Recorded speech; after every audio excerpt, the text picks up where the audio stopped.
What is going on, everyone? Welcome to week 9 of RTT. So, this week's going to be a little different compared to normal because I felt going into this matchup that this was basically unwinnable. A loss this week means that my season is over, and just like did not feel good about this matchup whatsoever. Glenn has anything and everything you can possibly think of to like counteract what my team has going on, and overall just did not feel like comfortable recording this. In hindsight, I really wish I had, because this match was absolutely absurd. So let's get into the teams, and we'll talk about like what we did and everything, and then we'll pull up the replays and we can watch them and talk through them a little bit. So Glenn's team consists of Magnezone, Flygon, Beartick, Starmie, Meowstic Female, Vulpix Alolan, Stonejourner, Drampa, Scorbunny, Mantike, and Spritzee. So notably, like the six that he ended up bringing were Magnezone, Meowstic, Stonejourner, Drampa, Mantike, and I cannot remember. I know we combined we brought the same 4 Pokemon to every game. I know that he ended up bringing Magnezone, Meowstic, Drampa, and Mantike to every game. So let's talk about like why this is so terrible for us. Magnezone threatens a bunch of our Pokemon. It threatens not only like let me pull up the team so I can talk about this a little bit. So it threatens like Lunatone, Blissey, Shuckle, and Avalugg, all in very unique ways. It threatens Blissey because it has access to Body Press, which, when we're talking about a base 115 defense versus a base like 10 defense, like that doesn't add up very well. Also has a very, very high special attack, so like it threatens Avalugg as well, even with Assault Vest. Lunatone and Shuckle also being weak to steel means that like Flash Cannon is just absurdly good. Like this thing just threatens us immensely. You're also able to like be sturdy, so you can live hits forever. You can also be analytic, so if Trick Room does go up and this is the fastest thing on the field, it's going to do a ton of damage there as well. Same with like Flygon. Flygon threatens a lot of our team as well, because when you look at its move pool, there's a lot going on here as well. May it be like Bug Buzz for all of our grass types and our psychic types. It has access to, and like we also have Wailord that Magnezone like just invalidates. So like half of our team Magnezone completely invalidates on his own. Flygon puts on a ton of different pressure against a ton of different things as well, being ground type, so it threatens like Flareon and Lunatone as well. Well, I guess not Lunatone because we have Levitate, but we do have access to things like U-Turn and Bug Buzz, and like just this thing's move pool is absurd when you actually go to look at it. Access to Crunch, Dragon Dance, so it can go fast. Like it just has a lot really working towards it. Beartick kind of invalidates us in a couple different ways. Having access to Slush Rush next to Vulpix Alolan means that you have a fast mode that way. You also have Swift Swim, which you can set rain with like Fast Starmie or Meowstic here as well. So like this is something else that's extremely threatening. Being Ice type means that it threatens both of our grass types. It threatens our rocks. Like I guess not our rocks in particularly, but just like puts on a ton of pressure on us that way as well. Granted, we do have Vulpix to set our own weather. We have Flareon to be able to put on a ton of pressure against like Beartick, Magnezone as well. But this thing just can hit extremely, extremely hard. Having access to Liquidation means that it invalidates our fire types, and our rock types. So Beartick by itself can do a ton of things as well. Starmie, under Trick Room with Analytic, means that it's going to do a ton of damage. It's also just absurdly fast at base 115, so it's able to threaten our team a lot, by being the fastest thing on the field. Meowstic is just very, very good support with moves like Helping Hand, Ally Switch, Fake Tears, Fake Out, You can skill swap if you need to. Thunder Wave, Trick, Yawn. Like, this is very much the, like, go-to support Pokemon on Glenn's team. And it does a ton of different things all extremely well. Vulpix is really annoying because it invalidates our weather. May that be like through our own Vulpix or setting sun. Like Vulpix just switches in and takes over the weather that way. That's something else that Meowstic does. It has access to Sunny Day and Rain Dance. So like two more things that like it can just annoy us. Mainly Vulpix is here to like support the Slush Rush Bear Tick mode. But like just bringing it on its own invalidates us trying to set sun and do things that way. Stonejourner just allows you with Power Spot to be able to do an extra ton of damage on your physical attackers. I guess it's actually all attackers. I thought for some reason Power Spot was only physical attackers. Interesting. Drampa, absolutely absurd, has access to Cloud9, so it invalidates our weather. Its move pool is, when you look at its special move pool, we have Blizzard, Fire Blast, Heat Wave, Hydro Pump, Ice Beam, Thunder. Like, this thing just by itself can do a ton of damage as well. Hyper Voice and Hyper Beam. Surf. Thunder. Just Grass Knot. You name it, this thing has coverage. So, like, between Cloud9 and the immense coverage of Drampa, this thing can do a ton of damage as well. Scorbunny wasn't really concerned about it in Team Prep. Spritzy, same deal, wasn't really concerned about it. And then there's Mantike. Something that I kind of ignored in team building, and something I could have been extremely punished by. So it has Swift Swim, which, when paired with your Meowstic or your Starmie to set rain, can be very annoying. But this thing also just has, like, really, really high special defense, which I did not realize. So when you pair that with Eviolite, this thing just invalidates special attackers. Granted, like, a base 50 defense isn't all that good, but when you look at, like, its support move pool, you have access to Tailwind, Wide Guard, Helping Hand, Haze, which is single-handedly extremely terrible for us trying to do like Blissey things, Aqua Ring, Endure, Amnesia, so you can boost even more. Like, this thing by itself is terrifying, and I did not respect it nearly enough in team building. So now we've talked about why this matchup is so unbearably terrible for us. Like, just everything that they have going on just completely invalidates anything I can come up with. So what did we end up doing? I felt like the best way to win this game, this needs to be Mental Herb, because that's what we ended up playing. So this is what we ended up doing. I figured the best way we could possibly win was just to try to cheese out games with Blissey Shuckle, hope it was good enough. This is really bad because, like, Magnezone can punish you. Beartick has access to, like, Body Slam. Not Body Slam, Stomp, though. No. Okay. I lied. Stonejourner has access to, like, Stomp. And, there's a couple other different ways that, like, this gets completely invalidated. I believe Starmie has access to Haze here as well. No. Okay. Well, it looks like Mantike was, like, their best answer going into this. And, like, obviously he ends up bringing it, and it's a big threat for us there. Wailord to be able to just do, like, a ton of damage. If we can get Trick Room up, this thing can single-handedly do a ton. Blizzard, Scald, like, spread moves, and then Scald for when Water Spout's not good. Pasho Berry means that we can, like, live a hit if we really, really need to. Lunatone's our primary Trick Room setter, so, like, trying to get it up that way is probably the best we can do. Max out on that special defense just so we can try to live a hit. Shuckle, of course, knock off, Power Split, Guard Split. Nothing fancy here between Shuckle. Blissey, we're doing Minimize Calm Mind with Soft Boiled this week as well. So between Leftovers and Soft Boiled, we just get a ton of extra recovery. Wailord, we kind of already talked about. Harvest, Citrus Berry, Executor. We're also Physical Eggy, which is going to come up quite a bit here in a minute. The reason is Max Quake with this investment against Max Magnezone for if they're max HP, max defense.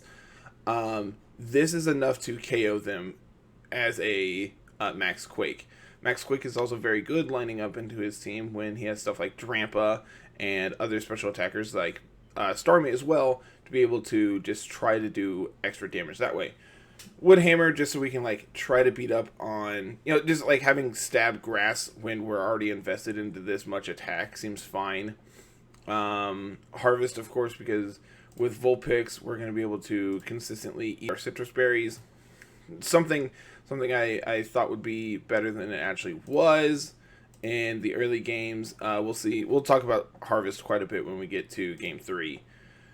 And then we need a Sunsetter for Eggy, so we have Vulpix here. Will-O-Wisp to try to invalidate like physical attackers. Burning Jealousy to try to prevent setting up on our opponent's end through their Dynamax. Like, in hindsight, I think this team's fine. I think Vulpix was kind of invalidated immediately when we actually talk about like what they actually did.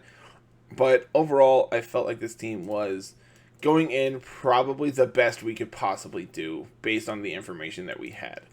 I expected this to be 4-0, 4-0. Like, this video would be terrible. So, like I said, I ended up not recording it in advance because, well, I didn't think it was going to be good content. And in reality, I'm actually pretty satisfied with how this match went. So let's actually get to game number 1. So here we are for game number 1. The 6A ended up bringing Beartic, Meowstic, Mantike, Magnezone, the Stonejourner, and the Trampa. All 4 games is going to be the same lead on their end. It's going to be Meowstic plus Trampa. And they're going to have Magnezone plus Mantike in the back for all 4. So let's talk about what this means as a lead for us. Game 1, we lead Eggy plus Vulpix, try to set up the Sun. And, like, this is very, very terrible for us. Like, Cloud9 Trampa is going to get revealed, immediately invalidate our Sun. I'm like, well, I guess our best way, like, our best action here is to try to set up Trick Room. And, like, Vulpix needs to get KO'd so we can get safely switched in. Immediately Dynamaxing Trampa is not good for us. For completely blanked on the fact that Meowstic had access to Fake Out here. And so Fake Out's going to get our Eggy. And just, ruin our day here. Max Flare immediately going to one-shot Eggy. Like, feeling terrible already. We're going to bring out Shuckle. Here's the Helping Hand. We do burn the Trampa, not that it really matters. Sturdy gets triggered. We Power Splits, and now the Trampa is kind of invalidated, or so we would hope. Vulpix going in for a quick attack. Psychic takes out our Shuckle. Max Geyser's going to put us down to Sash on Vulpix. So now at this point, like, this game is basically over. Meowstic picks up the KO on Vulpix. We set up a minimize, and, like, our plan is to just try to cheese a win here. I'm going to save us all the hassle. We're going to get a lot of really good information about this game. We're going to set up 2 minimizes, and then this next turn, the Mantike is going to reveal Haze, and we're sad. Like, had I anticipated this Haze, the correct play this turn is to go for a Stored Power into Mantike, and then there's a non-zero chance we can try to snowball the game from there, setting up like minimizes, like reading that this isn't always going to go for Haze and trying to invalidate the Mantike that way. But we hadn't Dynamaxed, might as well go for it. Mindstorm, immediately we're just sad based on how much Max Mindstorm does here. Just completely saddened by a 16% damage roll there. So yeah, we're really sad. I tell Glenn at this point, I'm like, all right, you win. I can't do anything. Congrats. Like, you got it, buddy. Helping Hand is going to take it out. Yeah. So, pretty quick game. All things considered, we got a lot of information about this, but nothing that really, like, at this point, I'm just like, all right, we're done. There's no possible way we can win. Like, Mantike having Haze invalidates everything that I have trying to go on. Magnezone having Body Press just invalidates my, like, my terrible defense. Trampa invalidates both of my Trick Room setters having Hydro Pump, and Fire Blast will get revealed in game 2 here. So, like, I'm really not feeling great about this. But we do have the Pasho Berry on Lunatone. Maybe that'll be enough to actually, like, help us here.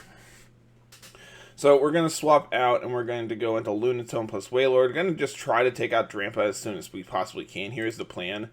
So going to try to set Trick Room, hoping that the Fake Out would go into Wailord. It does not, which I should have just protected Lunatone this turn just to be safe.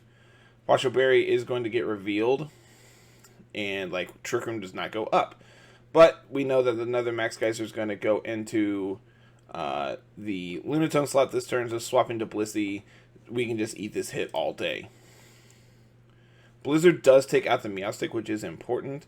Geyser goes into Blissey, does approximately 0%. Magnezone is going to come in now, which does completely invalidate our Wailord. Going to go for a Volt Switch. Lunatone is going to take a ton of damage. We're going to set up a Minimize. Max Strike is going to come in, going to lower our speed. Not that big of a deal at this point. So, at this point, there's a route to victory here. There is a route to victory that involves taking this Mantike out as soon as possible and trying to do stuff with Blissey in this end game. So I take the only line I see here. I don't want Lunatone to get completely invalidated, so we're going to Dynamax. They protect the Mantike. They connect the Hydro Pump. My Dynamax is now invalidated. Stored power into the Mantike doesn't do anything. We're sad. Wailord comes out. We miss the Drampa, which is absolutely huge. They're going to remove our Minimize boost. And they're going to KO the Wailord, notably with Hyper Beam. Which, this is the turn that we really needed things to go correctly, and they do. Wailord's going to go down. This is going to bring out Shuckle, which is going to allow us to do a little bit here to the Mantike.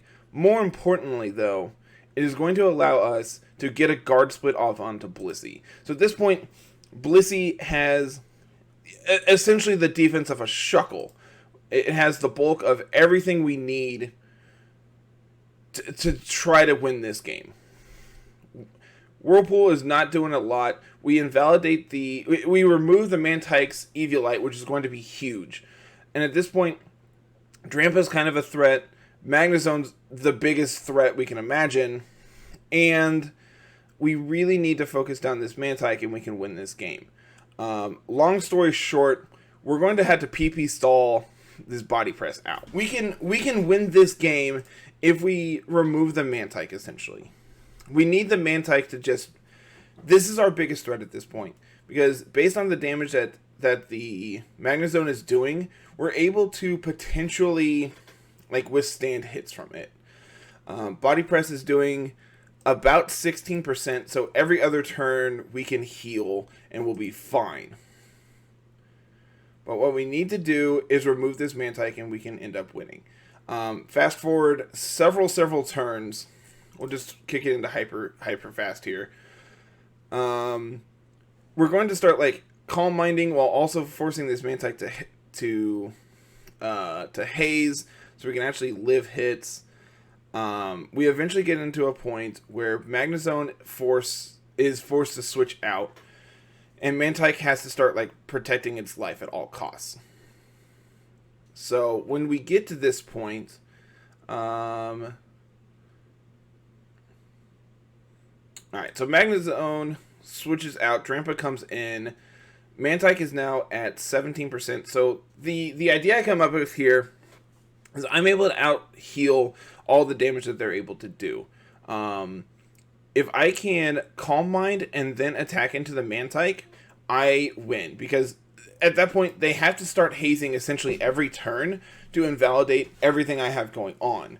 And I think had he done that, we lose this game.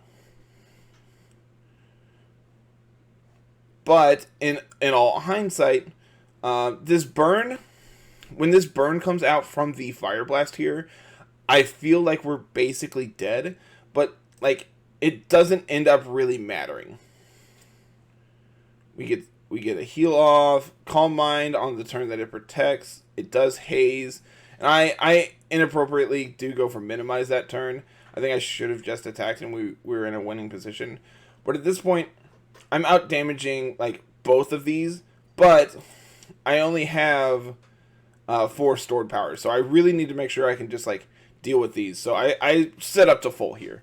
We go full Calm Mind, full evasion, and then we just one-shot them and win the game that way. Eventually. But this game was a slog, and I felt like if we just misplayed 1 or 2 turns in there, we were very, very dead. And in all hindsight, there was multiple times in this game where I was extremely low HP, and had they crit, or had I healed a turn sooner, like I don't think we were in those positions. But we were able to effectively sweep with a Blissey after getting a single like guard split off. The guard split, the fact that they had to hyper beam down my Wailord to take it out gave me a free switch to Shuckle, which then allowed me to do my thing because the Mantike does not threaten my Shuckle in any way. So Blissey, huge MVP here in game 2. Let's see, it came out on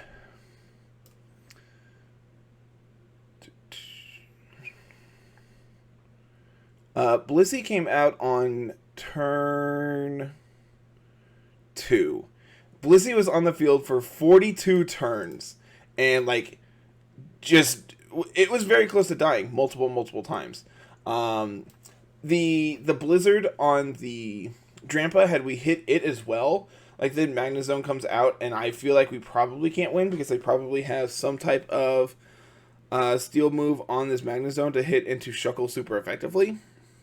So like the blizzard miss actually was really huge because it meant that the Drampa slot wasn't able to attack the next turn.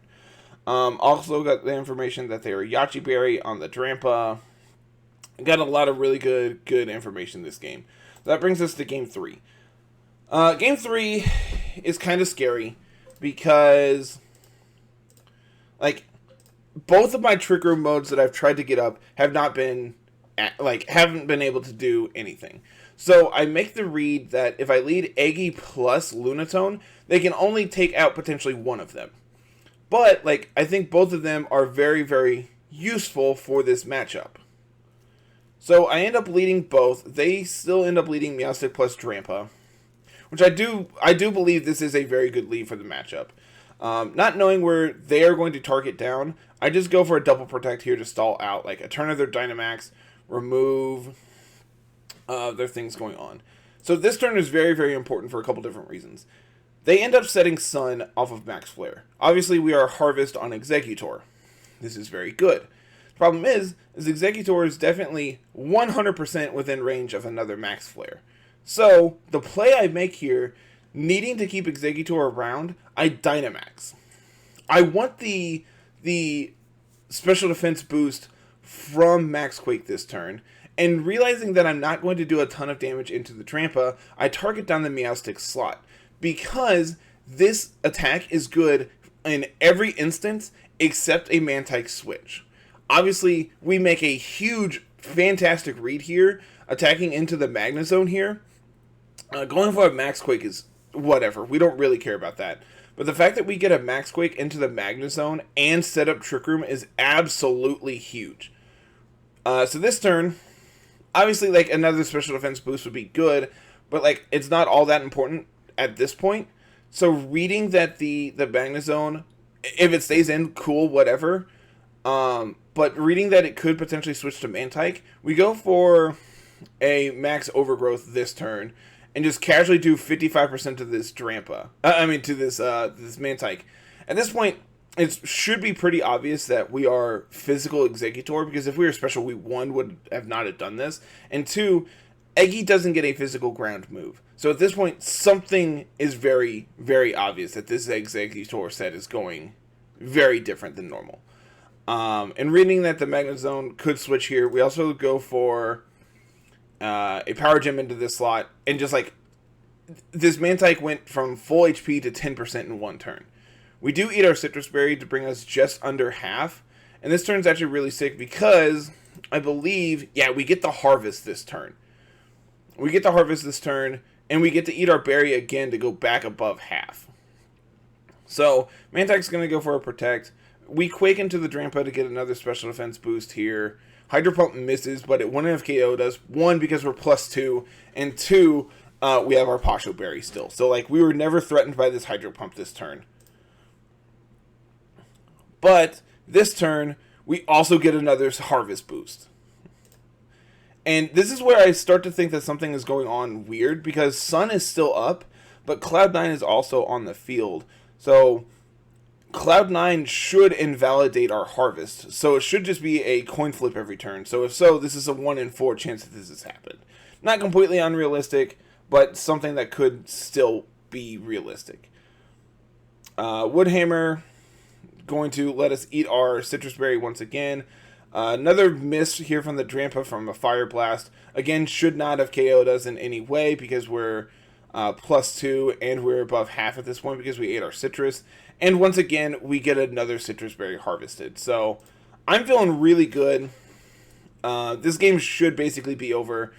The Fake Out goes into, doesn't matter, I double protect. It's going to stall out our last turn of Trick Room. But we can just reasonably set up another Trick Room here, and it shouldn't really matter. Oof. We get another Citrus boost. We're going to take them down to Sash. And Trick Room does go up. And we do not get a Harvest this turn, which is fine. Eggy has done his job. Eggy was an MVP this game. Power Gem's going to take the Drampa out. Psychic's not going to do basically anything until Lunatone. Shuckle's going to come in. And more importantly, Shuckle's going to get a KO. It's on the kill leaderboard, and that's all that matters. And, yeah, so this match went from absolutely 100% unwinnable to I just need to make a good read, and we can win this game. And Game 3, making the adjustment to have both of our Trick Room setters out because both of them were invalidated by the Drampa, meant that we were going to hopefully be able to reasonably get one up, pending no natural disaster. Maxing the Executor, I think, was absolutely huge. All three of our turns of Dynamax were fantastic, being able to just prevent the Drampa from doing essentially any damage to us. And, like, worst case scenario, if something happened to Lunatone, we have Shuckle plus Blissey in the back under Trick Room to be able to just try to take over this game. Like I said, the initial thought was to try to do Blissey plus Shuckle things. In Game 2, we were able to successfully do so. Through Haze, which I think is absolutely absurd.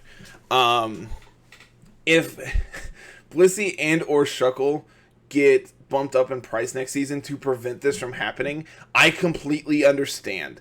This is stupid and obnoxious. Not am I calling for that? No, absolutely not. Do I think it could happen? Yeah, absolutely. So after this week, we move to 3-6. In all reality, we still technically have a shot at playoffs, and the next 2 weeks are very, very important to us.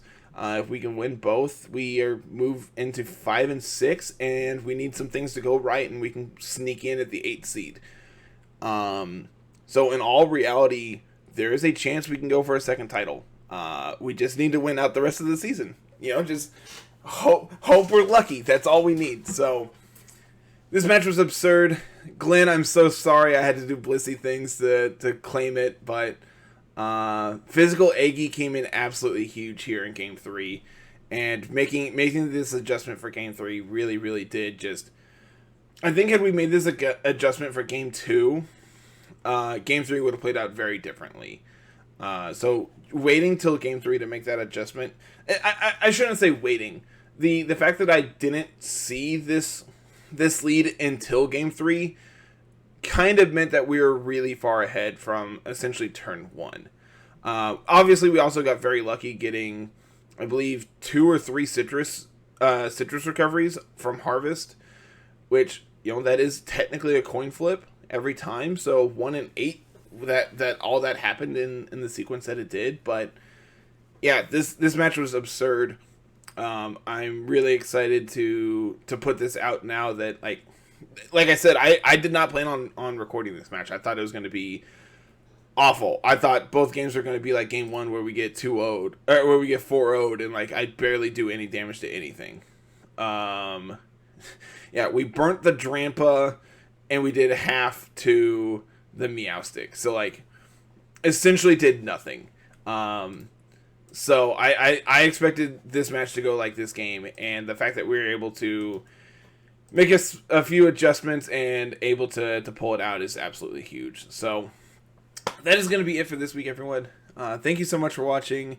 I'm really hoping that that this video does well, and that like it's enjoyable, and like the content is actually like consumable in this manner, because I feel like I've just kind of sat here and ranted for 30 minutes at this point.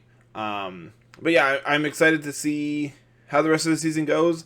We have a couple really tough matchups coming up with our back against the wall, and if anything goes wrong, we're out. But that's how we were last season. I believe in playoffs we took every game to game 3. So let's do it. Let's go try to get us another trophy, I guess. And that being said, have a good one, everyone. Peace.